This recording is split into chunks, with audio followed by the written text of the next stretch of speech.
오늘의 주요 뉴스입니다. 노란봉투법, 방송 4법 등 윤석열 대통령이 거부한 법안 6개가 국회 재표결에서 모두 부결됐습니다. 딥페이크 성착취물을 소지하거나 시청하면 처벌되는 딥페이크 방지법은 통과됐습니다. 김건희 여사 명품 가방 수수 의혹을 수사 중인 검찰이 김 여사와 최재형 목사 모두 불기소할 방침으로 전해졌습니다. 검찰은 최종 검토를 거쳐 이르면 이번 주 안에 사건을 처분할 예정입니다. 오늘 자정 무렵 전남 순천시에서 10대 여성이 30대 남성이 휘두른 흉기에 찔려 숨졌습니다. 경찰은 이 남성을 긴급 체포해 묻지마 범죄 등 다양한 가능성을 열어두고 수사하고 있습니다. 페루에서 60대 한국인 사업가가 괴한들에게 납치됐다가 하루 만에 구출됐습니다. 3명의 납치범들은 수류탄을 던지고 총격전을 벌이며 저항하다가 모두 다 체포됐습니다.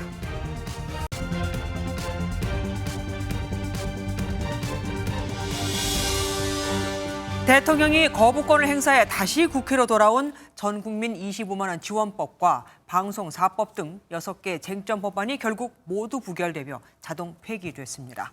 야당이 원하는 국민의힘 이탈표, 이 8표가 안 나온 거죠. 더불어민주당은 피로감이 있더라도 다시 발의한다는 입장이라 현재 도돌이표 전국은 계속 이어질 것으로 예상되는데요. 그나마 위안거리라면 한 달여 만에 민생 법안들도 통과가 됐다는 겁니다. 저 소식 국회 나가 있는 정태훈 기자 연결해서 들어보도록 하겠습니다.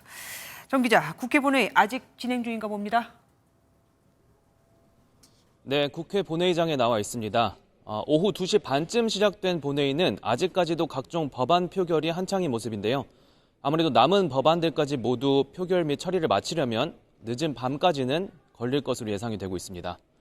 가장 먼저 진행된 건 윤석열 대통령의 거부권 행사로 국회로 돌아온 쟁점 법안들이었습니다. 이 방송 4법에 이어 전국민 25만 원 지원법과 노란봉투법 모두 여당의 이탈표를 끌어내지 못하며 국회 재표결의 벽을 넘지 못했습니다. 표결 직후엔 민주당 의원들이 국민의힘 규탄 대회를 열며 회의가 잠시 중단되기도 했습니다. 민생입법 거부하는 윤석열 정권 규탄한다.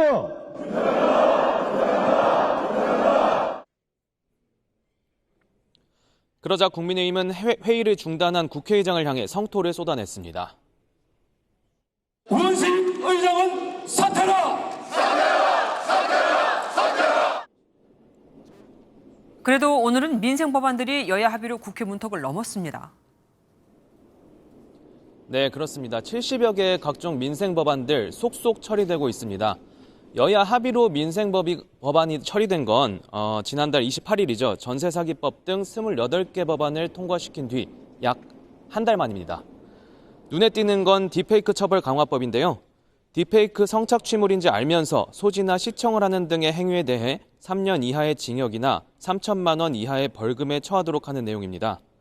또 육아휴직 일수를 2년에서 3년으로 배우자 출산 휴가를 열흘에서 20일로 늘리는 내용의 법안도 포함됐습니다.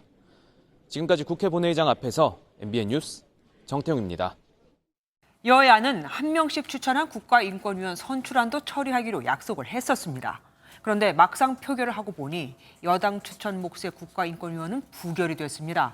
야당 추천 몫은 통과가 됐는데 말이죠. 여당은 뒤통수를 맞았다고 반발했고 민주당은 자유표결이었다고 맞섰습니다. 김도현 기자가 보도합니다. 국민의힘이 더불어민주당 의석을 향해 사기꾼 구호를 잇따라 외칩니다.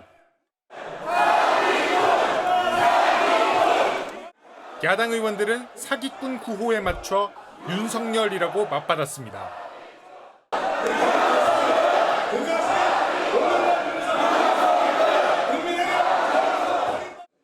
여야가 민생 법안은 처리하자며 합의했던 본회의가 고성으로 가득 차기까진 오랜 시간이 걸리지 않았습니다. 국가인권위원 후보자를 한 명씩 추천해 표결하기로 합의했지만 막상 표결해보니 야당 추천 인사만 통과됐습니다. 여당 몫의 한석훈 후보자는 부결됐습니다. 국민의힘은 합의해놓고 뒤통수를 맞았다며 반발했습니다. 우리나라 사기 범죄가 점점 더 창궐해서 우려스러운 상황이라고 그러는데 국회 본회의장에서도 제가 사기를 당할 줄은 몰랐습니다. 배준영 수석은 이럴 거면 교섭단체와 여야 합의는 도대체 왜 필요하냐며 신뢰가 무너졌다고 덧붙였습니다. 민주당은 당론으로 정하지 않고 자율투표에 맡긴 결과라며 문제가 없다고 맞섰습니다. 오히려 윤석열 정부가 사기를 쳤다고 비판했습니다. 국민이 사기를 당하지 않았습니까? 윤석열 정권에 대해서 온 국민이 지금 분노하고 있고 이런 정권 처음 본다. 국민이 사기당했다. 국민의힘이 강력하게 항의하면서 본회의는 2개 안건 처리 직후 한때 정회됐습니다. MBN 뉴스 김도형입니다. 김건희 여사의 명품백 수수 사건과 관련해 명품백을 준 최재형 목사는 기소를 하라고, 명품백을 받은 김건희 여사는 불기소하라고 수사심의가 권고했죠. 검찰이 양쪽 다 불기소할 것으로 보입니다. 하긴 수심위 결론대로 한쪽만 기소할 경우 그 후폭풍을 감당하기 어려울 겁니다. 이혁재 기자입니다. 검찰이 명품백 수수 사건의 두 피의자인 김건희 여사와 최재형 목사에 대해 불기소 처분을 내릴 것으로 전해졌습니다. 앞서 두 사람에 대한 수심위는 김 여사는 불기소, 최 목사는 기소하라고 권고했습니다. 하지만 검찰은 당초 수사팀의 수사 결론대로 두 사람 모두 불기소하는 쪽으로 가닥을 잡은 것으로 알려졌습니다. 최 목사 기소를 위해서는 직무 관련성이 반드시 입증돼야 하는데 검찰은 기소 의견을 낸 수심위원 8명 모두가 최 목사의 직무 관련성을 인정한 것은 아니라고 봤습니다. 검찰은 최 목사가 선물의 목적을 청탁이라고 뒤늦게 진술을 바꾼 점 또한 신빙성이 없다고 판단했습니다. 청탁금지법 8조 5항에 공여자에 대해선 직무 관련성 언급이 없어 직무 관련성 입증 없이도 최 목사를 기소할 수 있다는 지적도 있지만 수사팀은 최 목사 기소에도 반드시 직무 관련성이 필요하다고 본 것으로 전해졌습니다. 이창수 서울중앙지검장은 오늘 오후 심우정 검찰총장과의 정례보고 자리에서 수사팀 의견을 설명한 것으로 알려졌습니다. 총장 보고도 마친 만큼 이르면 내일 처분이 나올 수 있다는 전망도 나옵니다. 검찰이 수심위 의결을 뒤집는 처분을 내린다면 수심위 제도 도입 이후 기소 권고를 불기소한 첫 번째 사례가 됩니다. MBN 뉴스 이혁재입니다. 고려아연 경영권 확보를 위한 소위 쩐의 전쟁이 벌어지고 있습니다. 지분 공개 매수를 선언한 MBK가 한 주당 공개 매수 가격을 75만 원으로 전격 인상한 건데 공개 매수 공개 전 이 주가가 55만 6천 원이었던 걸 감안하면 공개 매수가가 20만 원 정도 높은 셈이죠. 이렇게 경쟁이 심하게 벌어지면 누가 이기든 승자의 저주가 올 수 있다는 전망도 나옵니다. 김수영 기자가 보도합니다. MBK 파트너스와 영풍이 고려아연의 공개 매수 가격을 전격 인상하며 경영권 확보를 위한 승부수를 던졌습니다. MBK는 기존 66만 원의 공개 매수 가격을 75만 원으로 대폭 인상했는데 이는 역대 최고 가격인 67만 2천 원보다 11%나 높습니다. 어제 종가가 기존 공개 매수가보다 높아지며 매수 유인 매력이 떨어지자 주주 참여를 최대한 끌어올리기 위한 조치로 풀이됩니다. 관심은 고려아연이 이에 대항해 공개 매수에 나서는지, 나선다면 언제 나서는지입니다. 고려아연은 상대의 패를 최종적으로 보고 회사의 입장을 신중히 결정할 것이라며 MBK의 공개 매수 종료까지 대항 매수 여부를 공개하지 않는다는 입장입니다. 하지만 업계에서는 고려아연의 대항 공개 매수 가능성을 높게 보고 있습니다. 대항 매수 외에는 현재는 방법이 없죠. 왜냐하면 그래야 경영권을 지키니까. 다행스러운 건 MBK보다 절반 정도의 금액, 6% 정도의 지분만 가지고 와도 경영권 보호가 되기 때문에. 고려아연이 두 차례에 걸쳐 총 4천억 원의 기업어음을 발행해 자금을 확보하는 것도 이를 뒷받침하고 있습니다. 공개 매수 공개 전인 8월까지 1년 평균 주가가 49만 원임을 감안하면 어느 쪽이 경영권을 갖든 승자의 저주는 피할 수 없을 전망입니다. 고려아연이 적정한 가치보다 더 크게 오른다 그러면 승자의 저주도 우려가 된다 이렇게 볼 수 있습니다.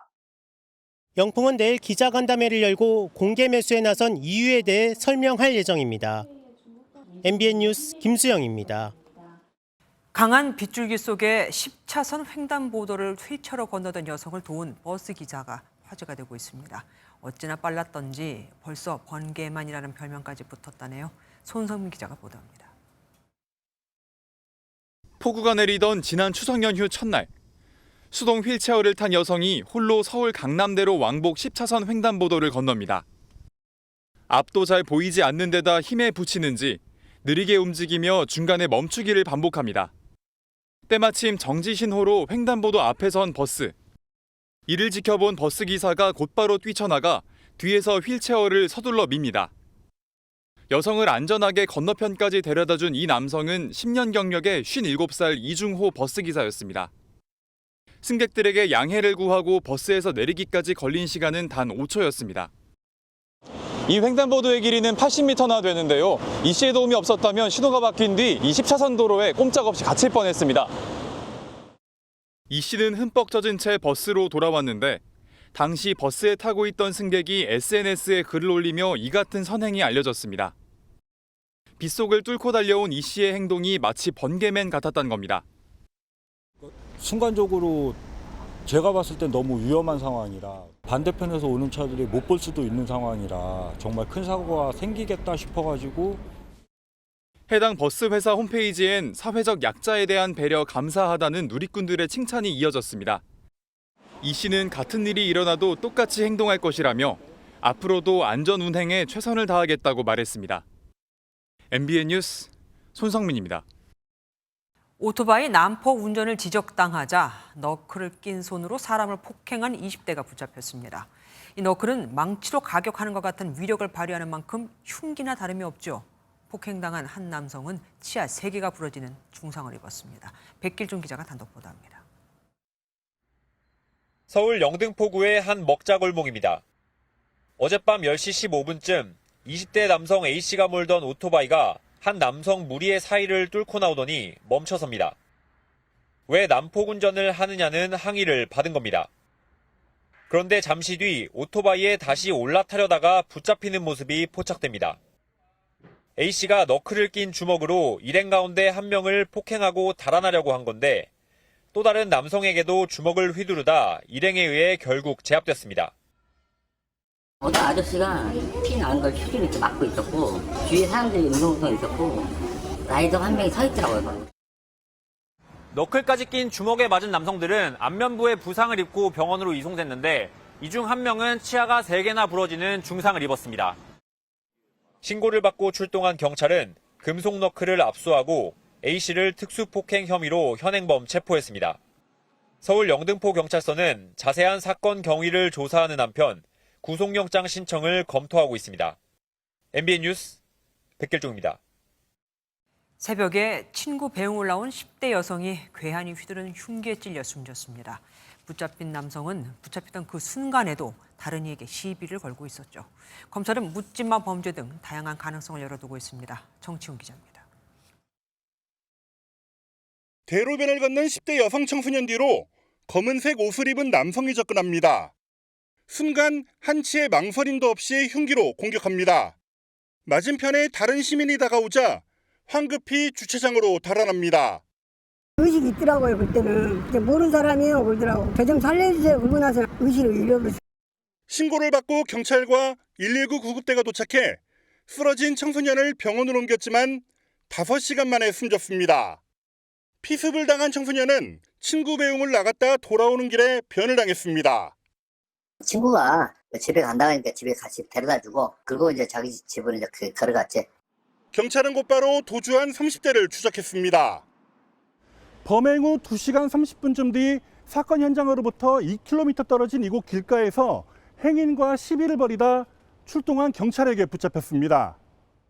만취 상태로 저항 끝에 붙잡힌 30대 박모 씨는 범행을 전혀 기억하지 못한다며 혐의를 전면 부인하고 있습니다.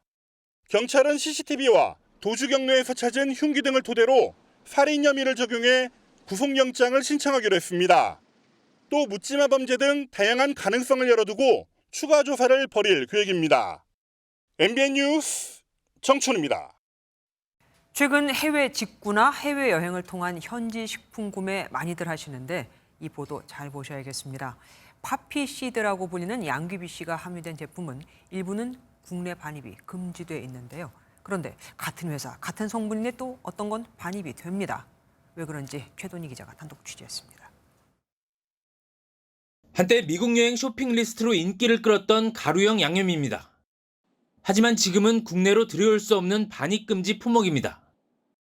맛있고 유명하다 그래가지고 샀는데 인터넷에 찾아보니까 반입 금지 품목이라 그래가지고 깜짝 놀랐어요.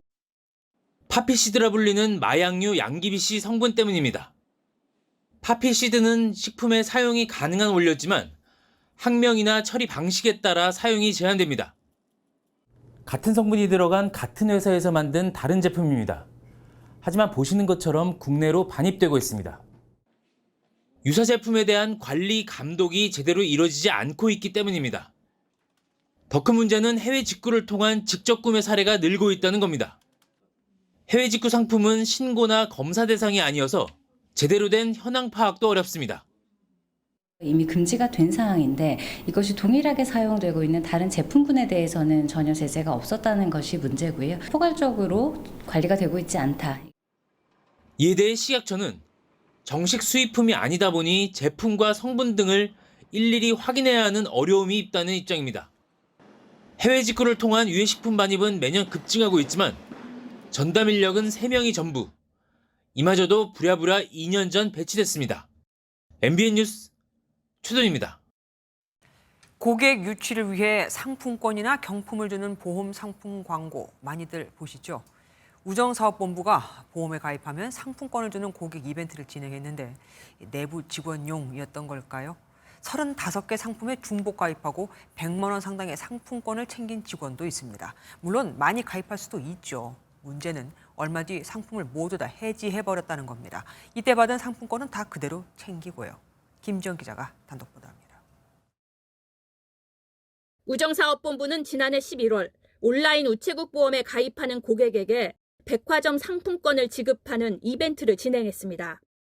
저축성 보험은 가입 한 건당 3만 원, 보장성 보험은 1만 원을 주는 이벤트입니다.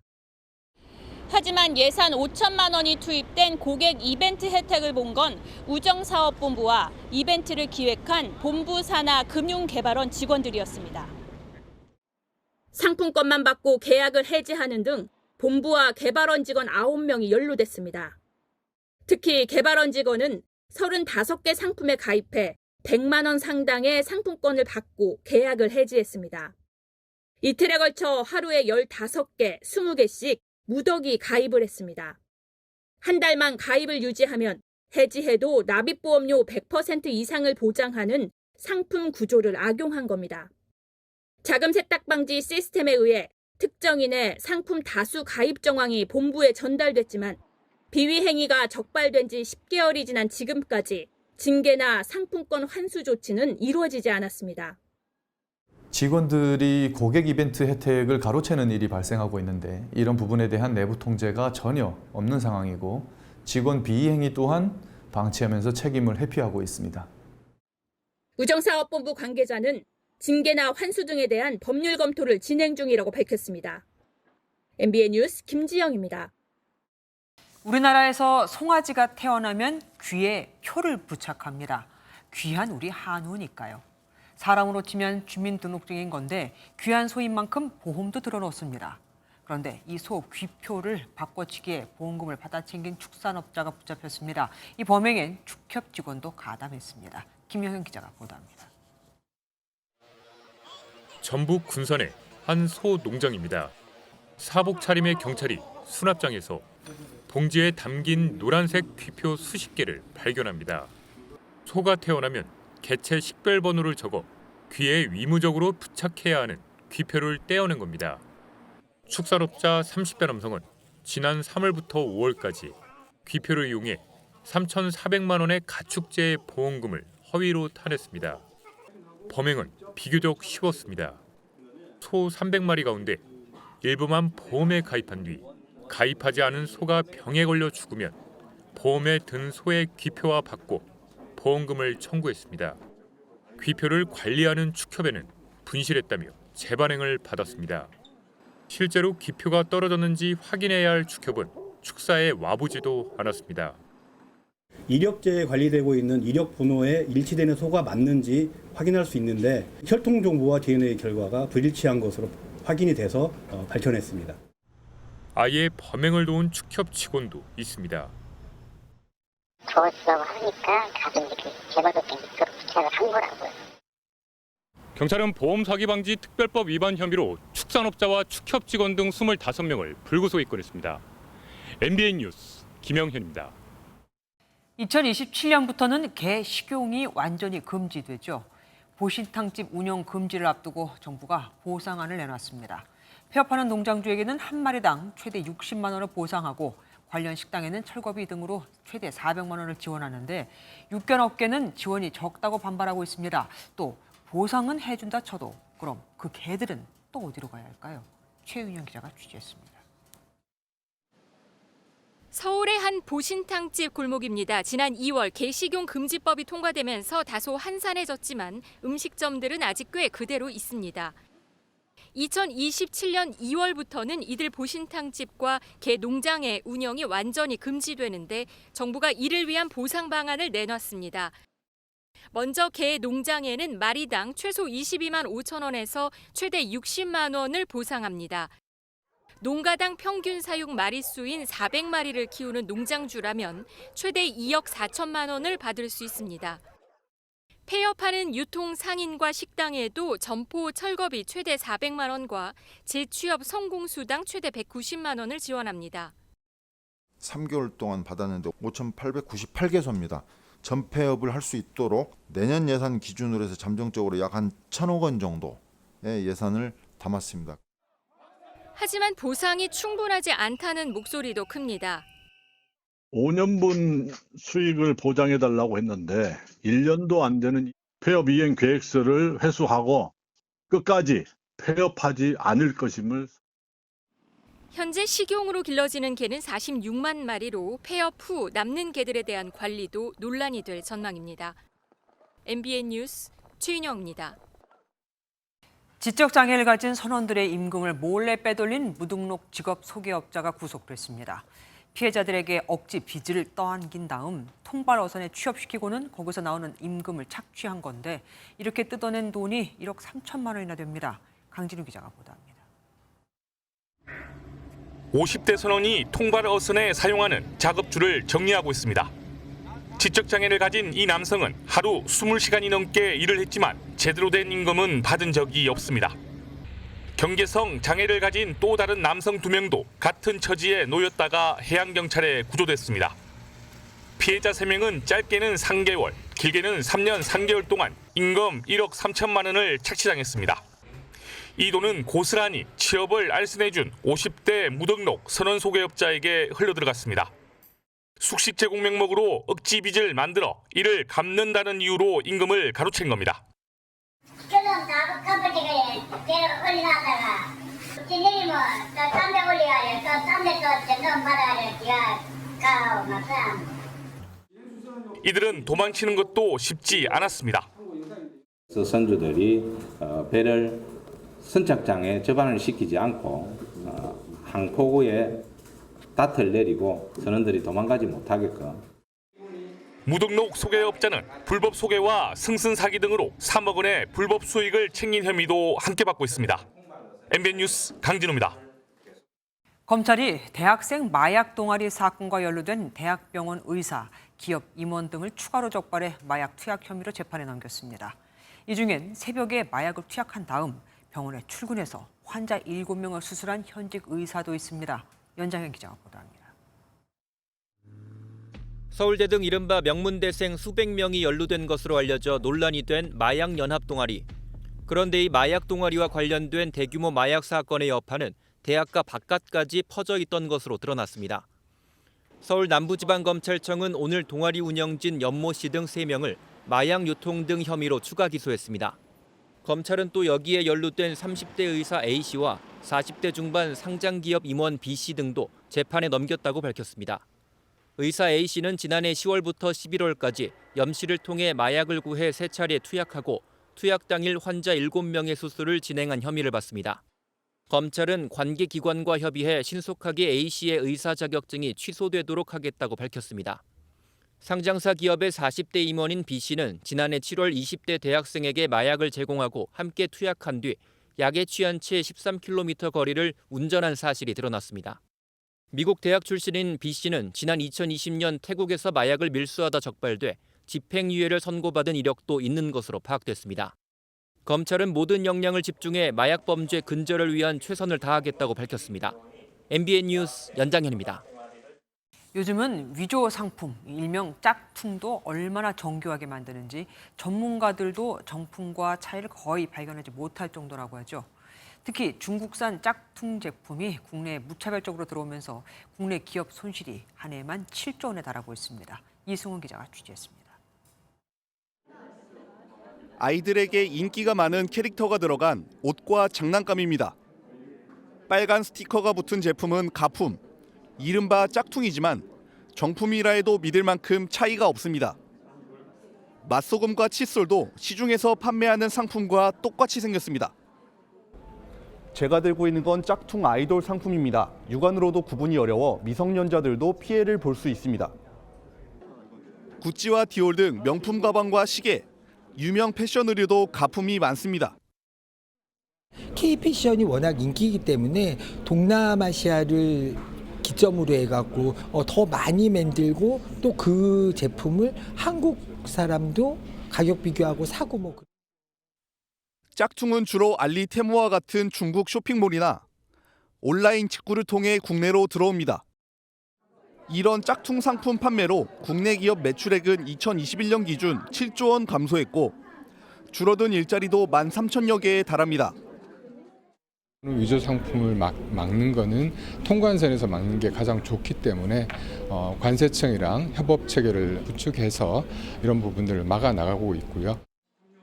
정부는 시범 운영 중인 AI 모니터링을 내년부터 대폭 확대하는 등 단속을 강화할 예정입니다. MBN 뉴스 이승훈입니다. 강아지와 고양이 등을 키우는 반려 인구수가 1,000만 명을 넘는다고 하죠. 좋은 것만 주고 싶은 게 반려인의 마음인데 알리익스프레스나 테무 등 중국계 플랫폼에서 관련 용품 살 때는 주의하셔야겠습니다. 조사한 제품 3개 중 2개꼴로 유해 물질이나 미생물이 검출됐거든요. 물론 이런 것들은 사용하는 인간에게도 나쁩니다. 정혜린 기자가 취재했습니다. 귀여운 강아지가 그려진 반려동물 용품. 강아지나 고양이의 입속에 직접 뿌려 입냄새를 제거하는 구강 스프레이인데 포말데하이드가 검출됐습니다. 포말데하이드는 고농도로 노출될 경우 심하면 사망에 이를 수 있어 국내에서 사용이 엄격히 제한돼 있습니다. 부드러운 털 관리를 위해 사용하는 샴푸에서도 가습기 살균제 문제 성분으로 알려진 CMIT, MIT 혼합물이 기준보다 많이 검출됐습니다. 소비자원 조사 결과 중국계 쇼핑 플랫폼인 알리익스프레스, 테무, 쉬인에서 판매하는 반려동물 제품 30개 중 20개에서 국내 기준을 초과하는 유해물질과 미생물이 검출됐습니다. 입에 뿌리고 몸에 문지르는 건데 그런 성분들이 검출되어서 정말 화가 납니다. 아무리 직구 제품이라도 건강에 영향을 줄 수 있는 제품들은 안정성을 담보할 수 있는 제도가 보완돼야 한다고 생각합니다. 가습기에 넣어 방향제 등의 용도로 사용하는 에센셜 오일에서도 금지 품목이 나왔습니다. 가습기 한두 방울 떨어뜨려서 공기 중으로 확산시키는 그런 용도로 사용되고 있습니다. 근데 사용이 금지된 CMIT, MIT 물질이 검출이 됐습니다. 한국소비자원 권고에 따라 중국 업체들은 이번에 적발된 제품의 판매를 차단했지만 소비자의 불안감은 쉽게 사그라들지 않고 있습니다. MBN 뉴스 정예린입니다. 지금부터는 국제뉴스 이어드립니다. 남미 국가 가운데 비교적 안정적인 치안 상태를 유지하고 있는 페루의 수도 리마에서 한국인 남성이 몸값을 노린 괴한에게 납치됐다가 구출됐습니다. 일당 3명은 수류탄까지 던지며 극렬히 저항했지만 결국 체포됐습니다. 이교욱 기자가 보도합니다. 페루 수도 리마의 한 도로에 세워진 승용차 뒷좌석에서 케이블 타이로 손이 묶인 남성이 발견됩니다. 국적을 묻는 현지 경찰의 질문에 대한민국 국민이라고 답합니다. Señor, ¿cuál es su nombre? El señor parece de nacionalidad. 페루에서 사업을 하던 60대 한국인 남성이 괴한들에게 납치됐다가 하루 만에 구출됐습니다. 거액의 몸값을 요구한 베네수엘라 국적 납치범들은 다른 장소로 이동하다가 페루 경찰에 발각됐습니다. 수류탄까지 터뜨리며 저항하는 통에 경찰이 다치고 차량이 부서졌는데 당국은 검거된 3명 외에 공범이 있는지 수사하고 있습니다. La Policía Nacional, producto de las investigaciones, seguramente va a aclarar los hechos. 구조된 한인 남성은 억류중 부상을 입어 현지 병원에서 치료를 받고 있습니다.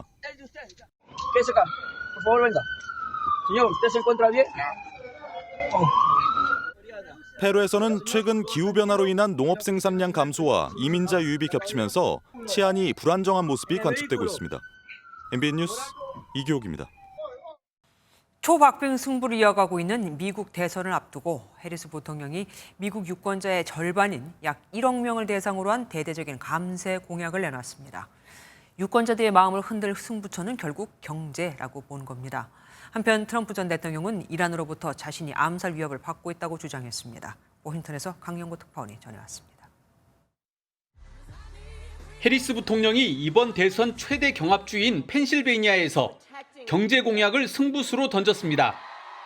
1억 명 이상을 대상으로 세금 혜택을 제공하고 300만 채의 신규 주택 건설과 노인 돌봄 비용 지원 등 중산층 확대를 위한 공약을 내세웠습니다. 또 스타트업에 대한 세액 공제를 현재의 10배로 확대하고 대신 법인세를 인상해 초대형 기업과 억만장자의 사회적 책임을 요구하겠다고 밝혔습니다. So I made that our top priority for obvious reasons. Because if we want the middle class to be the growth engine of our economy, we need to restore basic economic security for middle class families. 한때 트럼프 전 대통령의 필승 카드로 여겨졌던 경제 분야는 이제는 격전지로 변하고 있습니다. 워싱턴 포스트 조사에 따르면 바이든 대통령이 대선 후보일 때 벌어진 트럼프 전 대통령과의 경제정책 지지도 격차를 해리스 부통령이 크게 좁힌 겁니다. 한편 트럼프 전 대통령은 SNS를 통해 이란이 자신의 생명을 심각하게 위협하고 있다며 이란의 암살 위협이 있을 경우 완전히 파괴하겠다며 강력히 경고했습니다. In this case, Iran, that if you do anything to harm this person, we are going to blow your largest cities and the country itself to smithereens. We're going to blow it to smithereens. You can't do that. 이번 대선에서도 미국 유권자들이 가장 민감하게 반응하는 것은 바로 경제입니다. 과연 이 경제 문제를 해리스와 트럼프 두 후보가 어떻게 접근하고 풀어내느냐에 따라 결과가 좌우될 전망입니다. 워싱턴에서 MBN 뉴스 강영구입니다. 전면전 위기가 최고조로 치닫고 있지만 이스라엘은 멈추지 않겠다며 되레 지상군 투입을 시사했습니다. 헤즈볼라는 지하에 거미줄 같은 땅굴을 만들어 상당한 양의 무기를 숨긴 채 버티는 것으로 알려졌는데 이미 헤즈볼라는 2006년에 이스라엘의 침공 당시 땅굴을 이용한 게릴라전으로 이스라엘군을 괴롭혔고 결국 한 달여 만에 전쟁을 끝낸 전력이 있습니다. 미국과 프랑스가 양측에 21일 동안의 휴전안을 제시했지만 이스라엘은 전투를 계속하겠다는 입장입니다. 윤지원 기자입니다. 이스라엘은 나흘째 레바논에 대한 강도 높은 공습을 이어가고 있습니다. 레바논 보건부에 따르면 어제 하루에만 51명이 숨져 사망자가 600명을 넘어섰습니다. دائما مستشفيات لبنان بحالة استنفار من يوم 8 أكتوبر الماضي بس مش بهالضغط اللي موجود. 헤즈볼라는 이스라엘을 향해 미사일과 로켓으로 응수하고 있습니다. 외신 보도에 따르면 헤즈볼라는 수백 킬로미터에 달하는 땅굴과 지하 무기고에 주요 전력 기반을 보전하고 있어 막대한 타격에도 반격을 이어가고 있는 것으로 보입니다. 실제 헤즈볼라는 지난달 무장대원을 실은 트럭이 땅굴을 달리는 모습을 공개했습니다. 헤즈볼라가 후퇴할 기미를 보이지 않는 가운데 네타냐후 총리는 공세를 지속하겠다는 의지를 재확인했고 이스라엘군은 지상전이 임박했음을 시사했습니다. כל היום גם כדי להכין את השטח לקראת האפשרות של הכניסה שלכם וגם כדי להמשיך לפגוע בחיזבאללה. 지상군이 투입되면 이란의 참전 가능성이 높아지는 만큼 국제사회는 적극적으로 중재에 나섰습니다. Et nous comptons sur les deux parties pour l'accepter sans tarder afin de protéger les populations civiles et permettre qu'une négociation diplomatique s'engage. 하지만 네타냐후 총리는 휴전 제안에 응답하지 않았다며 강경한 입장을 고수했습니다. MBN 뉴스 윤지원입니다. 미국 LA에서 운행 중이던 시내버스에 괴한이 올라타 인질극을 벌였습니다. 1시간 동안의 추격전 끝에 특공대까지 투입돼 범인을 붙잡았지만 승객 한 명이 총에 맞아 숨졌습니다. 최희지 기자입니다. 현지 시각 새벽 LA 시내 한복판 전면과 측면에 긴급 상황과 경찰에 신고하세요라는 문구의 전광판을 켠 버스가 달리고 있습니다. 뒤로는 경찰차 10여 대가 사이렌을 울리며 바짝 추격합니다. 총을 든 무장 괴한이 버스에 탑승해 인질극을 벌이면서 숨막히는 추격전이 벌어졌습니다. That what happened this morning will not be tolerated. It has no place in Los Angeles. 당시 괴한은 버스에 탑승하자마자 운전기사와 말다툼을 벌였고 한 승객에게 총을 겨눴다고 전해졌습니다. 경찰이 출동했을 때도 운전기사를 위협해 버스를 멈추지 못하게 했고 결국 경찰 특공대가 투입된 추격전으로 이어졌습니다. 1시간가량 도심 추격전을 벌이던 경찰은 스파이크 스트립을 사용해 강제로 버스를 세웠고 총격전 끝에 범인을 체포했습니다. To stop the vehicle from moving. The fact that there were individuals that were on the bus, the decision to stop the bus as quickly as possible.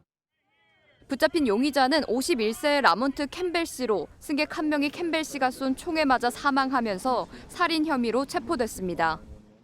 운전자와 나머지 승객 1명은 무사히 구조됐습니다. LA 경찰은 용의자가 버스 인질극을 벌인 동기에 대해 추가 조사에 나설 예정입니다. MBN 뉴스 최희지입니다. 미국 캘리포니아주 지방법원에선 폭발물이 터져 5명이 다쳤습니다. 보안 검색대 쪽으로 20대 남성이 가방을 던졌고 이 가방이 폭발한 건데 불법 총기 소지 혐의로 재판을 받으러 오는 길이었습니다. 최종락 기자가 보도합니다. 한 남성이 등 뒤로 두 손이 수갑에 채워진 채 총을 든 경찰에 질질 끌려 나옵니다. 인도에 팽개쳐진 후에는 무기 소지 확인을 위해 몸수색도 이뤄졌습니다.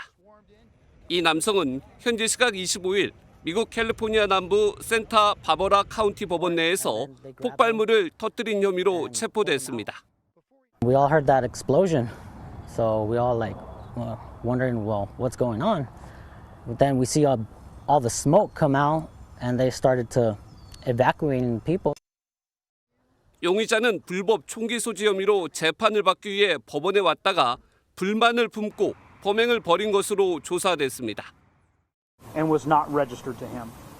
His arraignment for that case was scheduled for this morning in Department 9 at the court compound behind us.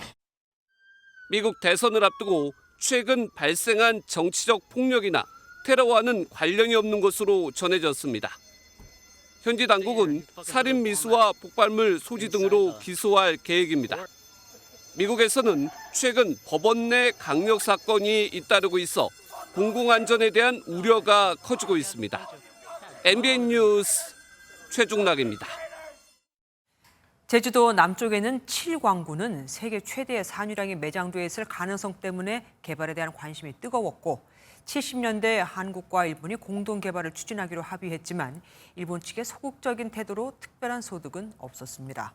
그런데 바뀌는 국제법 추세에 따라 이 지역 90%의 관할권이 일본으로 넘어가게 생겼고 그래서 칠광구 상당 부분이 일본으로 넘어가는 게 아닌가 우려가 컸었는데 40년 만에 한일 양국이 공동개발위원회를 열기로 했습니다.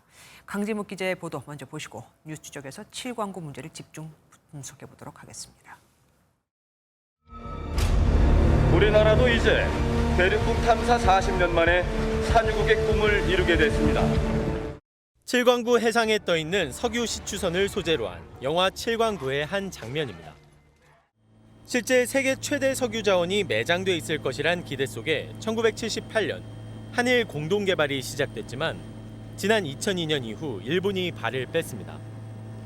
당시 일본은 경제성이 없다며 탐사 중단 이유를 밝혔지만 실제로는 칠광구에 대한 독점 개발을 노리고 있다는 지적입니다.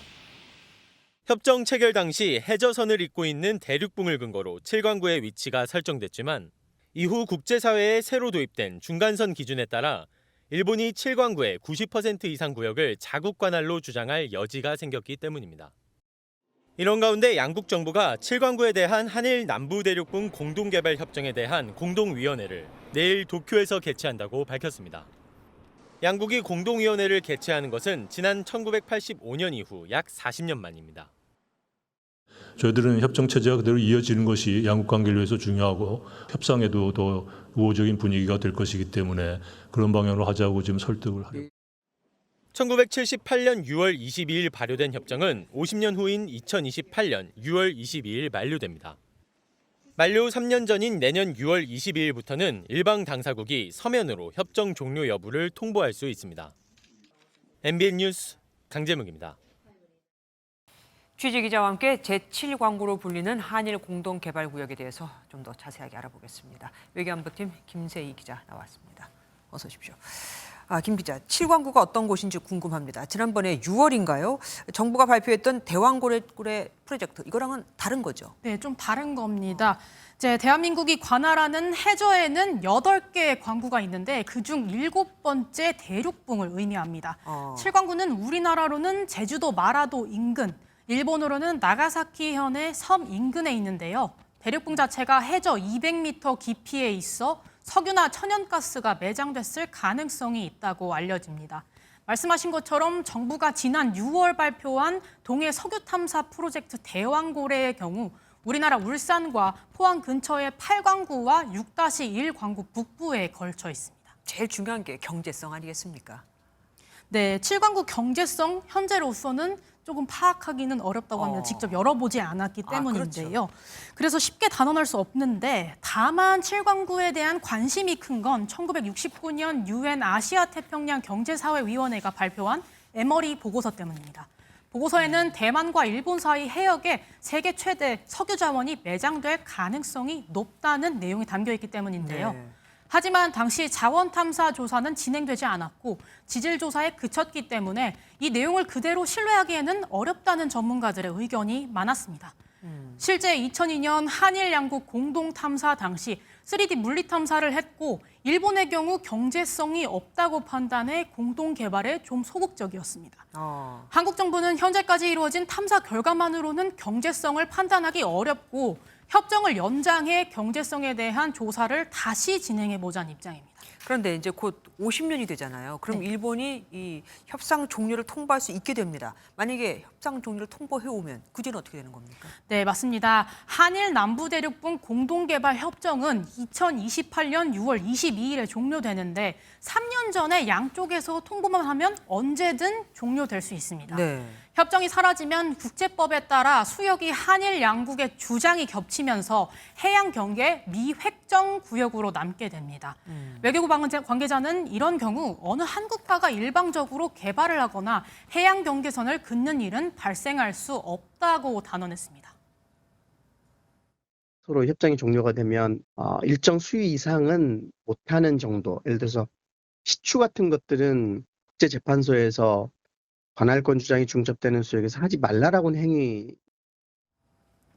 일각에서 우려하는 대로 일본이 협정을 종료한 뒤 일방적으로 채굴을 해서 석유 개발을 하는 행위는 바로 국제법 위반이 될 수 있다는 의미입니다.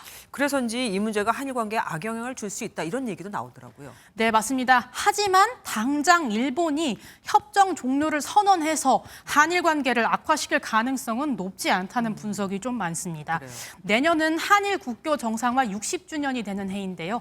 양국의 관계가 우호적인 분위기를 이어가는 상황인데 이 관계에 찬물을 뿌리는 건 정치적으로 일본에게 상당한 부담이 될 수밖에 없기 때문입니다. 예, 김세희 기자 지금까지 함께해 주셔서 감사합니다. 반도체에 겨울이 다가온다. 모건 스탠리 보고서가 공개된 이후 국내외 반도체 증시가 급락했었죠. 이를 뒤집는 실적과 전망이 나오고 있습니다. 미국 반도체 업체인 마이크론의 최근 분기 실적이 시장 전망치를 웃돌면서 국내 삼성전자와 SK 하이닉스 주가도 급등했습니다. 길기범 기자입니다.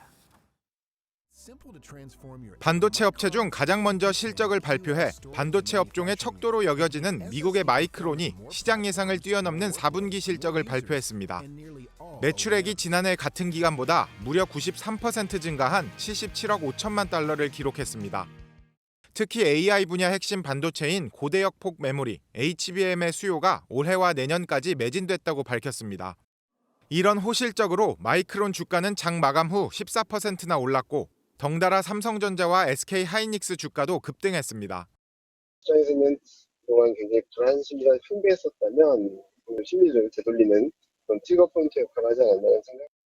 앞서 모건 스탠리는 지난 15일 겨울이 온다는 보고서에서 반도체 고점론을 내세우며 관련 종목들의 목표 주가를 크게 낮춰 외국인 이탈이 이어졌습니다. 그러나 일본 노무라 증권이 공급 과잉 우려는 과도하다고 지적한 데 이어 마이크론 실적이 나오면서 겨울론은 훈풍론으로 바뀌고 있습니다. AI 반도체가 쓸 수밖에 없는 게 응용 분야가 굉장히 넓어요. 계속 수요가 창출이 되고 그러면 HBM 메모리의 어떤 시장이 커질 수밖에 없거든요. 반도체 호재로 수출에는 계속 청신호가 켜졌지만 저평가 늪에서 빠져나오지 못하는 국내 증시 전반을 끌어올릴지는 좀 더 지켜봐야 한다는 신중론이 나오고 있습니다. MBN 뉴스 길기범입니다. 북한이 7차 핵실험에 나설 가능성이 있다고 국정원이 예측했습니다. 오는 11월, 그러니까 미 대선 이후에요.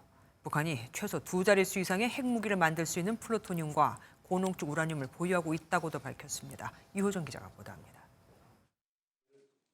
국정원은 국회 정보위 비공개 현안 보고에서 북한이 미국 대선 이후 7차 핵실험을 감행할 수 있다는 전망을 내놨습니다. ICBM 발사라든지 인공위성 발사나 미사일 발사 다양한 수단들이 있기 때문에 미 대선 전보다는 더 후가 될 가능성이 있지 않겠느냐라는 분석이 있었습니다. 북한이 플루토늄 70여 킬로그램과 고농축 우라늄 상당량을 보유했고 이는 최소 2자릿수의 핵무기를 만들 수 있는 양이라며 핵실험 가능성을 배제할 수 없다고 설명했습니다. 국정원은 또 지난 18일 북한의 신형 전술 탄도미사일 시험 발사는 정밀 타격 능력을 검증할 목적이라고 보고했습니다. 2발 중 1발이 표적지에 도달해 과거보다 개선됐다며 대한민국 안보 위협이 증대되고 있다고 평가했습니다. 미사일의 개발이 지속되고 있을 뿐만 아니라 고중량 탄두의 미사일 내지는 발사체까지 탄착 지점에 도달함으로써 우리 대한민국에 대한 안보 위협이 증대되고 있다. 아울러 지난 13일 김정은 위원장이 비밀 우라늄 농축 시설을 방문한 사실을 언론에 공개한 건 이례적이라며 미국 대선과 북한 경제 상황을 의식한 것으로 분석했습니다. 시설의 위치는 확정지을 수 없지만 영변보다는 강선일 가능성이 높고 영변 다른 곳에서 또 다른 원자로 가동 여부를 주시하고 있다고 보고했습니다. MBN 뉴스 유호정입니다. 오고 가는 언제 매일 여의도는 전쟁 중 Talk to me. 정치 톡톡 시간입니다. 국회 출입하는 서영수 기자와 함께합니다. 어서 오십시오. 첫 번째 키워드 보겠습니다. 받고 5만 원 더. 정치권에서 나올 말은 아닌 것 같습니다. 한동훈 대표가 한 말 같은데 누구한테 한 말이에요? 네, 국민의힘 한동훈 대표가 더불어민주당과 조국혁신당을 싸잡아 비판하면서 쓴 표현입니다.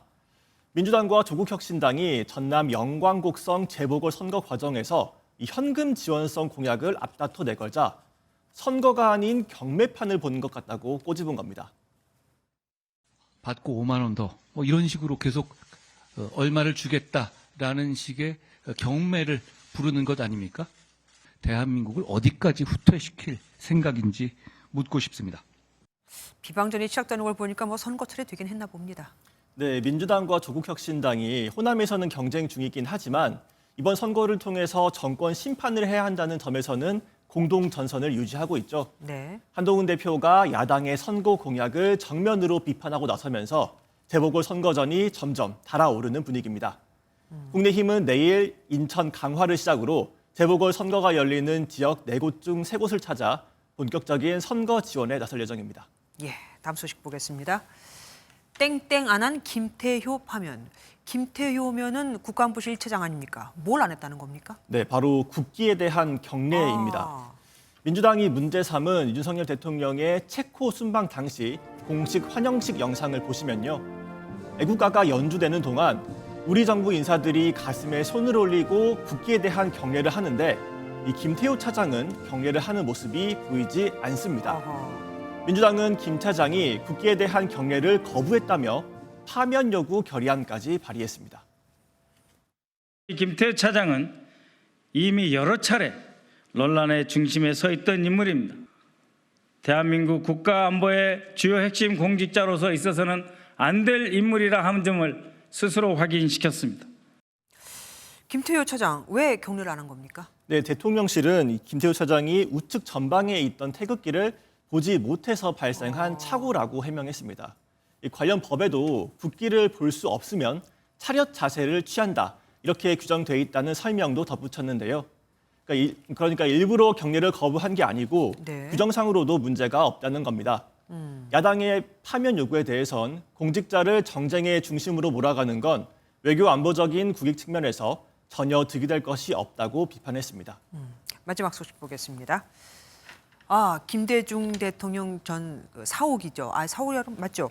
이 개인 사업자에게 매각했는데 이거를 다시 또 사들인다고요? 네, 김대중 재단이 김대중 전 대통령의 사저를 현 소유자에게서부터 다시 재매입할 권리를 확보하는 협약식을 오늘 맺었습니다. 실제 매매 계약은 100억 원대의 매입 비용이 마련된 뒤에 이뤄질 것으로 보이는데요. 재단은 국민적인 모금 운동을 통해 비용을 마련하겠다며 현 소유주에게도 손해가 가지 않게 하겠다고 밝혔습니다. 앞으로 영구히 이 원형대로 보존되고 역사와 국민 속에 제대로 보존될 수 있도록 할 수 있는 첫 관문이 열렸다 이렇게. 재단은 매입이 완료되면 사저를 김대중 이희우 기념관으로 활용할 계획입니다. 이게 실제로 진행이 되면 괜히 손바뀜만 2번 하는 게 되네요. 지금까지 서영수 기자와 함께했습니다. 고맙습니다. 운전자의 조작 없이 차가 알아서 이동하는 자율주행차는 화물차나 버스를 시작으로 대중교통까지 그 영역을 넓히고 있죠. 조금 뒤, 그러니까 밤 10시부터 서울 강남 일대에는 우리나라에서 처음으로 자율주행 택시가 도로를 달리게 됩니다. 우선 연말까지는 무료입니다. 강서영 기자가 미리 타봤습니다. 저는 지금 서울 대치동의 한 도로에 나와 있습니다. 지금부터 앱을 이용해 자율주행 택시를 한번 불러보겠습니다. 3km를 이동하려고 자율주행차를 선택해 현재 위치와 목적지를 설정하니 택시가 도착합니다. 내비게이션 출발 버튼을 누르자 핸들을 잡지 않아도 제가 탄 택시가 출발합니다. 좌회전을 할 때는 알아서 운전대가 돌아가고 빨간불 신호에는 부드럽게 멈춥니다. 돌발 상황에 대처하기 위해 자율주행 택시지만 아직은 안전관리자가 함께 탑니다. 공사 구간에 진입했습니다. 수동주행하세요. 네가 과연 갈 수 있을까 해가지고 시험하시더라고요. 재밌다고 와서 구경하시는 분도 계시고 불법 주정차들이 많아서 그런 쪽이 쉽지 않죠. 지금은 골목길로 들어온 상황인데요. 안전을 위해 관리자가 직접 운전하는 모습을 보실 수가 있습니다. 자율주행 택시 석 대는 월요일과 금요일 사이 밤 10시부터 새벽 5시까지 강남역과 개포동 사이 정해진 11.7제곱킬로미터 지역 안에서만 운행합니다. 연말까지 요금은 받지 않습니다. 체력적인 저하 등의 어떤 그런 문제로 심야 시간 운행을 기피하거든요. 이때 시민들이 가장 불편한 시간대입니다. 택시 잡기가. 그래서 서울시에서는 선제적으로 서울시는 내년 초까지 서비스 지역을 논현과 압구정 등지로 확대하고 택시업계 의견을 반영해 이용요금도 추후 결정할 예정입니다. MBN 뉴스 강서영입니다. 국민연금만으로는 충분하지 않다 보니 직장인들에게 퇴직연금도 중요한 노후 대비 자산이 됩니다. 그런데 퇴직연금 운용 수익률이 국민연금이나 사학연금, 공무원연금에 비해 턱없이 낮다는 걸 아십니까? 2022년 기준 수익률이 0.02%거든요. 차라리 그냥 은행에 넣어두는 게 낫겠죠. 전남주 기자가 보도합니다. 직장인들에게 퇴직연금에 대해 물었습니다. 퇴직연금 같은 경우에도 이제 평소에 노후에 관심이 많아서 이제 수익률이나 이제 얼마 정도 나온지 예상 수령액 정도 조회는 항상 해보고 있습니다. 운용은 하고 있는데 생각보다 수익률이 그렇게 좋지는 않은 것 같아요. 현행 퇴직연금은 기업이나 개인이 금융사와 계약을 맺고 퇴직연금 운용을 맡기는 방식으로 계약형이라고 부릅니다. 계약형은 투자 정보가 부족한 기업의 사용자나 근로자가 위험성이 높은 실적 배당형 상품에 투자했다가 원금마저 까먹을 걱정 탓에 대부분 원리금 보장형 상품을 고르다 보니 수익률이 상대적으로 낮습니다. 실제로 지난 2015년부터 8년간 퇴직연금의 수익률은 평균 1.68%인데 국민연금과 사학연금, 공무원연금의 운용 수익률이 평균 5% 내외인 것에 비해 떨어집니다. 이 때문에 국민연금 기금운용본부처럼 투자 전문가 집단으로 구성된 별도의 조직이 적립금을 관리하는 기금형 퇴직연금을 도입해야 한다는 목소리도 나옵니다. 수익률을 높이는 방안으로도 충분히 그거는 이제 가능한 거고 기금으로 이렇게 같이 하면 그런 리스크를 어쨌든 줄일 수 있고. 지난해 퇴직연금 적립금 규모는 382조 원이 넘습니다. 퇴직연금의 노후소득 보장 기능을 강화하기 위한 움직임과 논의가 필요해 보입니다. MBN 뉴스 전남주입니다. 내수 침체 속에 올해도 세수가 30조 원 덜 거치며 2년 연속 펑크가 날 것으로 전망됐습니다. 벌써 세수 추계가 4년째 틀린 거죠. 최상목 부총리는 송구하다면서도 부족한 세수를 메우기 위해 적자 국채 발행을 통한 추경을 하지 않겠다고 했습니다. 사실 현 정부 들어 내년까지 예상 적자 국채는 224조 원이나 늘어날 것으로 예상이 된 상태입니다. 이혁근 기자입니다. 정부는 올해 국세 수입이 337조 7천억 원에 그칠 것으로 내다봤습니다. 작년에 예산을 편성할 때 예측했던 것보다 29조 6천억 원이 모자란 금액입니다. 지난해 56조 원의 세수 펑크에 이어 4년 연속 큰 폭으로 정부의 예측이 빗나가고 있습니다. 4년 연속 세수 오차가 반복된 상황을 엄중히 인식하여 세수 오차 원인을 분석하고 세수 추계를 근본적으로 개선할 계획입니다. 국세 감소의 가장 큰 원인은 반도체 불황 등으로 기업들이 내는 법인세가 14조 원 넘게 줄었기 때문입니다. 토지 등 부동산 거래 위축으로 소득세 역시 8조 원 넘게 덜 거쳤고 종부세 현실화율 유예 등으로 세수도 줄었습니다. 그러나 정부는 세수 결손을 메우기 위해 적자 국채 발행을 통한 추경은 고려하지 않겠다고 강조했습니다. 현 정부 들어 적자 국채 증가폭이 벌써 224조 원에 달하고 해마다 수십조 원의 이자를 내야 하기 때문입니다. 국세 수입의 부족분에 대하여는 재정이 지속 가능성을 유지하며 국회에서 승인해 주신 예산을 차질 없이 집행하기 위해 정부 내 가용 재원을 최대한 활용하여 우선 대응코자 합니다. 다만 이 과정에서 지방교부세나 교부금도 급감할 수밖에 없어 지자체에도 비상이 걸릴 전망입니다. MBN 뉴스 이혁근입니다. 영화 건국전쟁의 김덕영 감독을 비롯한 5명이 통일문화연구원과 매일경제신문사가 주관하는 제17회 통일문화대상을 받았습니다. 북한 사회의 본질과 주체 사상의 모순을 적나라하게 표현한 작품들로 공로를 인정받은 김덕영 감독은 수상과 함께 대한민국 사회에서 진실에 관한 이야기를 할 수 있는 힘을 얻는 것 같다고 소감을 밝혔습니다. 스포츠 뉴스입니다. 손흥민이 수익 창출을 위해 경기 수를 늘린 국제축구연맹과 유럽축구연맹을 겨냥해 선수들은 로봇이 아니라는 작심 발언을 내놨습니다. 토트넘과의 재계약에 대해선 미래는 모르는 일이라며 묘한 말을 남겼는데요. 박규원 기자의 보도입니다. 손흥민은 유로파리그 1차전을 앞둔 기자회견에서 선수들은 로봇이 아니라며 경기 수를 줄여야 한다고 강조했습니다. 최근 유럽축구연맹이 수익 창출을 위해 각종 대회 경기 수를 늘리면서 벌어진 선수 혹사 논란을 염두에 둔 발언입니다. It's massive, so yeah, we are not robots, so I think we just definitely have to looking after that and reduce the game definitely, and we can play better quality of game is definitely. I think this is should be the aim. 유럽 축구계 선수와 감독들이 경기 수에 대한 공개적인 문제 제기를 이어가고 있는 가운데 특히 9,000km에 육박하는 한국과 영국 비행을 반복하는 손흥민과 같은 아시아권 선수에게 과도한 일정은 더욱 부담입니다. 실제로 작년 한 해 대표팀과 클럽을 오가며 총 58경기를 소화한 손흥민은 무려 77,000km를 이동했습니다. 1년 동안 지구 2바퀴를 돈 셈입니다.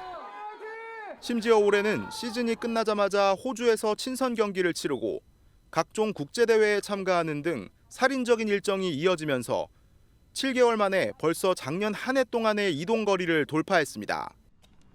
토트넘과의 재계약에 대해서 손흥민은 구단과 논의된 게 없다며 선수의 미래는 알 수 없다고 말을 아꼈습니다.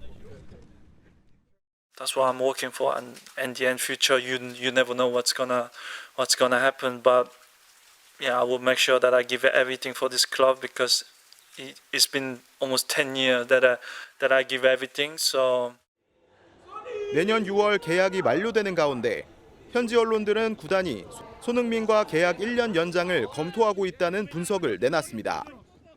MBN 뉴스 박규원입니다. 이번 주까지는 한낮 늦더위가 계속되겠습니다. 내일도 낮 동안 가을볕이 퍼지면서 평년 기온을 웃도는 날씨가 예상되는데요. 서울과 대전이 28도, 진주 30도까지 올라서 낮 동안은 다소 덥겠습니다. 내일부터 영동 지역에는 많은 비가 예보됐습니다. 비는 내일 아침부터 시작되겠고 많게는 100mm 이상의 호우가 쏟아지겠습니다. 한편 저녁이 된 지금 중부지방을 중심으로는 소나기 구름이 발달하고 있습니다. 오늘 밤까지 이 소나기와 함께 쌀아구박이 떨어지는 곳도 있겠습니다. 내일은 영남 지역에 소나기가 내리겠고요. 호남 내륙으로는 출근길 안개가 짙게 끼겠습니다. 자세한 지역별 내일 기온입니다. 중부지방은 서울이 19도로 출발해 한낮에 28도까지 올라서 일교차가 크겠습니다. 남부지방도 한낮에는 전주가 28도, 대구와 부산 29도까지 올라서 오늘과 비슷하겠습니다. 국군의 날인 다음 주 화요일에는 수도권과 강원도에 비가 내리겠고요. 이 비와 함께 찬 공기가 내려와 급격히 쌀쌀해지겠습니다. 날씨였습니다.